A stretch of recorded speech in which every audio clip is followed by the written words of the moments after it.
The National Water Commission's finances have been turned around.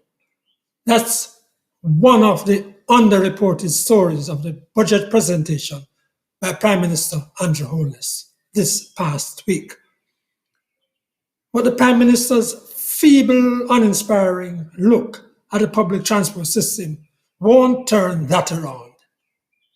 And we shouldn't forget either the fire lessons from atop the transport center at Halfway Tree. Good day.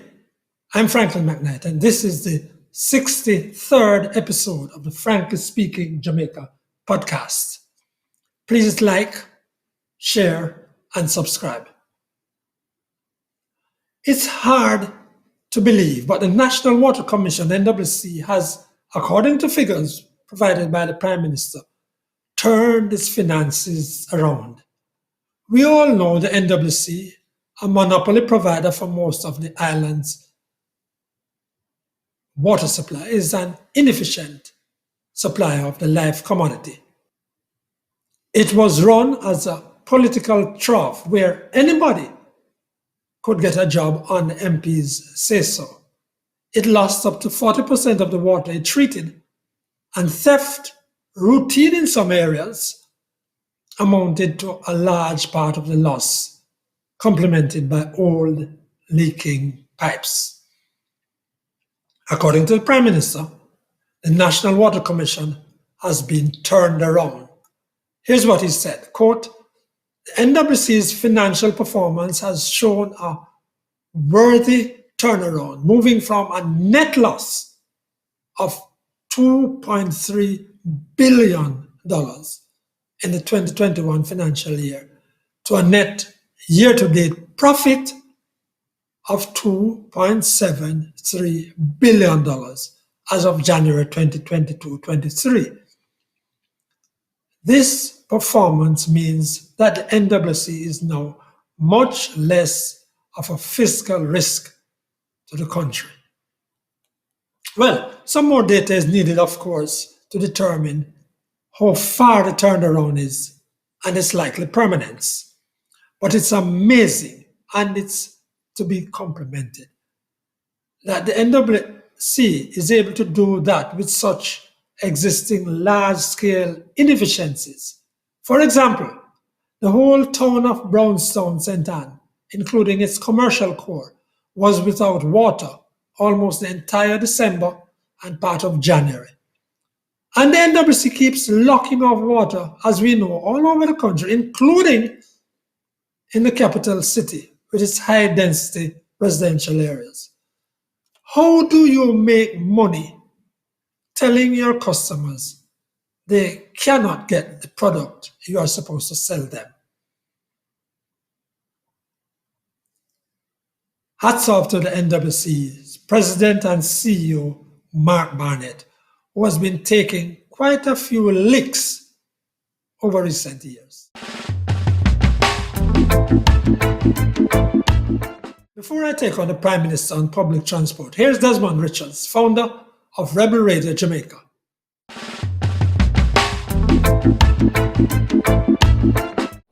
Prime Minister Andrew Holness' budget presentation was a pre-election budget presentation. Under 2 years before the next general election, the government has started to lose the support of the people. And the latest public opinion polls have given clear indication of how the people feel about the government, leaders, and its performance. So the Prime Minister must be credited for listening to the voice of the suffering people. Cost of living is high and getting higher. Crime is out of control, and the people are having difficulties, serious difficulties. So the PM has responded with a bag of promises aimed at fixing the situation. Let us watch and see the delivery process, how these promises are implemented, and the impact on the lives of the suffering people. Let us watch and see how that work out. Let us see how crime is brought under control. Water supplies so that people can get water. Medical care and all the other social and economic problems facing the people. Let us see how these are dealt with. However, there is one big omission. Nothing was said about the government's plan to deal with corruption. Corruption has eaten away hundreds of millions of dollars of tax dollars. Hundreds of millions.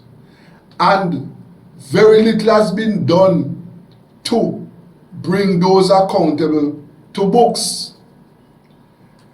This government has presided over one of the worst, one of the most incredulous period of corruption since 1962. And unless serious action is taken to address corruption, some of the problems that we are facing are not going to be dealt with.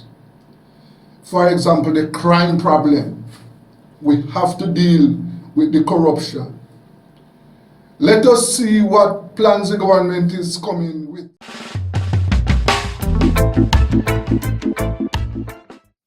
That was Desmond Richards. Now, the frankly speaking, the commentary. I was saying in my most recent podcast that the country needs a radical, comprehensive approach to create a public transport system to get us out of the hurdles the present ramshackle operation of road transport, JUTC, and thousands of unregulated taxis and buses provide. The Prime Minister agrees, frankly speaking, the benefits are legion and obvious from just seeing what goes on in decent functioning societies. And so, the Prime Minister mentioned it again as he sought to make amends or mend fences with what are described as many disgruntled taxi operators. First, to repeat, frankly speaking, a public transport system is more than regulating 30,000 route taxis and assorted robots and minibuses and the sinking JUTC. It's more than that. But even to get the taxi and minibus part to work, the Prime Minister is going down the wrong road. Madam Speaker, I could not speak about roads without emphasizing an efficient and orderly public transportation sector. Because, Madam Speaker, this is critical for the development of any well-run society. And it is also essential for the convenience and quality of life of Jamaican citizens. The problem with the public taxi and minibus system is not solved with giving each driver a discount of $5,000 in renewing his license or arranging driving and service classes for them. The problem is economic. The government continued policy and practice of having the power and exercising it to decide when to offer fare increases and how much, without regard to the cost of operation, is what shut down the JOS and then the Jamaica Railway Corporation. It is that anti-entrepreneurial shackle, primarily, which causes operators to triple the fares at nights, force 10 schoolers into the back seat of a highest bus that should carry 4, and that squeezes in 7 people routinely into a car that should take 4 plus a driver. It's the economics, Prime Minister, that forces the driver to try to make 5 trips, cutting corners, overtaking where it should, where safe and courteous driving might have allowed two with a decent, fair rate. It starts with the economics, the financing, and it would help if we could have a few decent bus bays or bus parks and regulated operations carried out by the people who take the money from the taxi and bus operators, that is, the transport authority. Frankly speaking, Mr. Holness must get some of the people in his cabinet to do some work. And this is the work of Audley Shaw or whoever succeeds him. Take on the public transport system, clean it up, and give us something representing the times in which we live. Briefly now, when that firefighter climbed atop the transport center last week Tuesday, he exposed some of the ills of the fire brigade. Ask yourself, first of all, which organization or company can afford to suspend someone? Yes, suspend someone for 12 months, as the sergeant was. Then, did you notice that the police turned up an hour or two after the fire trucks got there? And did you realize that there was no one to negotiate the sergeant's immediate descent? And then, did you notice that he could easily have fallen to his death even as he repeated his sliding heroics? Here now is Winnie Anderson Brown.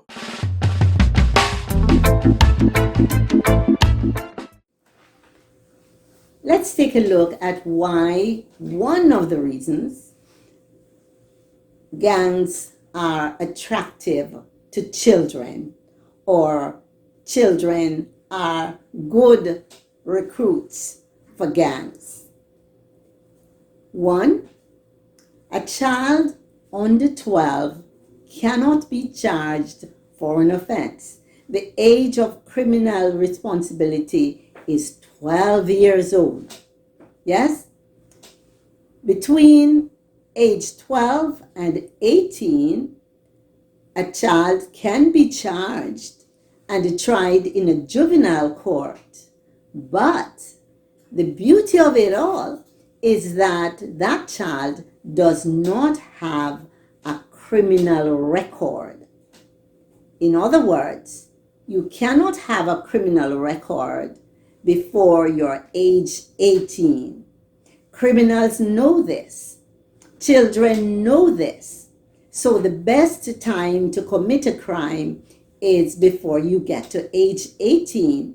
So why not be a part of a gang for all the other reasons people join a gang? Now, in my view, anyone who commits a crime should have a criminal record. What is done with that record is another matter for another debate, another time, a matter of discussion, another time. Now, if anything I have said is incorrect, I'd be happy for someone to correct me and tell me otherwise. Let's begin the discussion.